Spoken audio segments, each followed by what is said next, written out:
Very good morning, my dear students. How are you? I hope you all are fit and fine. Students, we are reading the chapter number 9. The chapter name is Saving the Gharyals. We have read, we have read up to paragraph number 5. Today in this session, I am going to start from the paragraph number 6. Okay, are you ready? Okay, I am starting now. We once heard the buzz snort in action near Rajghat on the Chambal River in northern India. Author इसके इसके जो author है बच्चों वो है Janaki Lenin और इन्होंने अपने हस्बैंड रोमुलस विटकर के जो कि एक कंजर्वेशनिस्ट है उनकी जो जर्नी थी घड़ियाल्स को बचाने की उनके नेचुरल हैबिटेट में उसके बारे में ये आर्टिकल लिखा है। तो वो कह रहे हैं कि वो अपने हस्बैंड के बारे में बता रही है कि वो उनके हस्बैंड और उनकी टीम वो कह रहे हैं कि हम लोगों ने नॉर्दर्न इंडिया में चंबल रिवर के पास एक राजघाट जगह का नाम है। बच्चों ये राजघाट दिल्ली वाला नहीं है, महात्मा गांधी वाला, ये राजघाट है चंबल रिवर के पास। तो वहां पर उन्होंने एक बज स्नॉट सुनी थी। अभी हमने बताया था आपको कि बज स्नॉट क्या होता है। बज स्नॉट होता है घड़ियाल्स की आवाज़। ये आवाज़ दो तरह से काम करती है। एक तो ये आवाज़ सुन के फीमेल अट्रैक्ट होती है और दूसरे जो इनके राइवल होते हैं, शत्रु होते हैं, वो भाग जाते हैं। Second line I am reading now. We saw a big male gharial and heard his underwater territorial jaw clap. हमने एक बहुत बड़ा मेल घड़ियाल देखा और हमने पानी के नीचे उसकी जॉ क्लैप की आवाज सुनी। The gharial is the only crocodile to advertise its presence in this way. Underwater. घड़ियाल एकमात्र ऐसा क्रोकोडाइल फैमिली का एक क्रोकोडिलियंस है जो पानी के नीचे दिखता नहीं ऊपर हमें, लेकिन पानी के नीचे होते हुए भी वो अपनी प्रेजेंस को बताता है। कैसे? आवाज के द्वारा। Some biologist think this could be a method of stunning prey as well as marking territory. कुछ जो बायोलॉजिस्ट हैं वो सोचते हैं कि ये उसका तरीका है कि पानी के नीचे रहते हुए भी वो अपनी आवाज निकालता है जिससे कि जो उसके प्रे भी होता है शत्रु, राइट? तो शत्रु होते हैं वो भाग जाते हैं और साथ ही में वो ये बताता है कि हम यहाँ पर हैं, यहाँ का जो एरिया है ये हमारा है। दो इट वॉज विंटर, यद्यपि ये विंटर का समय था, a time when crocodiles bask on the sand bank to warm up. This male spend most of his time in the water.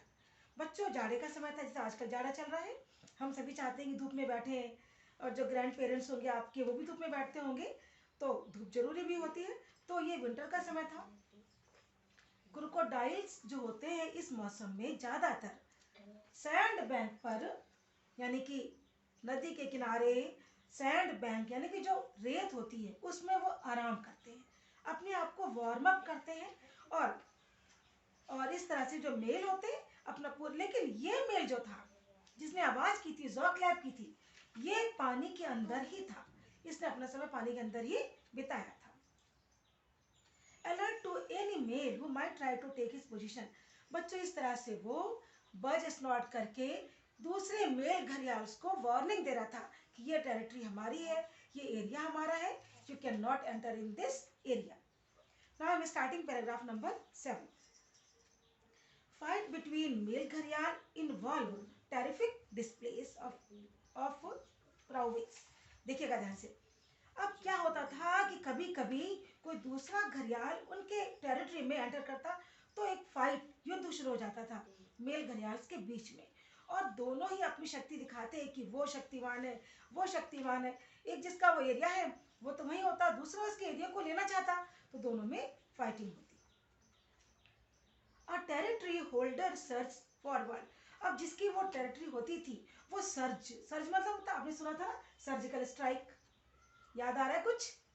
अपने इंडिया ने अपने पीएम मोदी के उसमें सर्जिकल स्ट्राइक करी गई थी, आर्मी ने की थी ना पाकिस्तान में। तो वो सर्ज मतलब होता move forward with a great speed, यानी कि इस दौरान वो बहुत आगे बहुत तेज गति से बढ़ते थे युद्ध करने के लिए, दूसरों को मारने के लिए।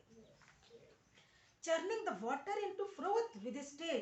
जो पानी आता, पानी को बहुत तेजी से चर्निंग करते, यानी कि घुमाते हुए वो आगे बढ़ते. इफ द अदर घड़ियाल इज नॉट फ्राइटेंड अवे, बच्चों अगर दूसरा घड़ियाल डर के नहीं भागता, द टू मेल्स फाइट, तब तो भाई दोनों घड़ियाल उसमें युद्ध हो जाता. कभी आप भी झगड़ते होंगे, तो आप तो हल्के फुल्के झगड़े करते होंगे, लेकिन ये घड़ियाल एक दूसरे को मारने के लिए तैयार हो जाते हैं. बहुत बहुत ही ज्यादा टेरिफिक फाइटिंग स्टार्ट होती.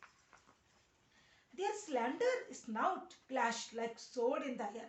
बच्चों हमने बताया था कि स्नाउट क्या होता है, जो उनकी लंबी एक एक जैसे नोज के ऊपर एक घड़े के आकार का एक आकृति बन जाती, उसे वो स्नाउट कहते. तो ये स्लेंडर होता, मतलब कि पतला होता लेकिन बहुत ही शार्प होता. तो उनके जो स्लेंडर स्नाउट थे, ये तलवार की तरह से लड़ते थे. Though they seem too fragile for such violent action. यद्यपि ऐसा लगता कि उनके जो ये जो स्नाउट है बहुत ही फ्रेजाइल है, इजीली टू ब्रोकन है, टूट जाएंगे. इतना वो वायलेंट एक्शन कर रहे हैं कि वो टूट जाएंगे, लेकिन फिर भी वो अपने कंटिन्यू करते या फाइटिंग को कंटिन्यू करते. इंडीड सच में you can often here the crack of a tooth और बोन हिटिंग बोन. कभी आपने सुना होगा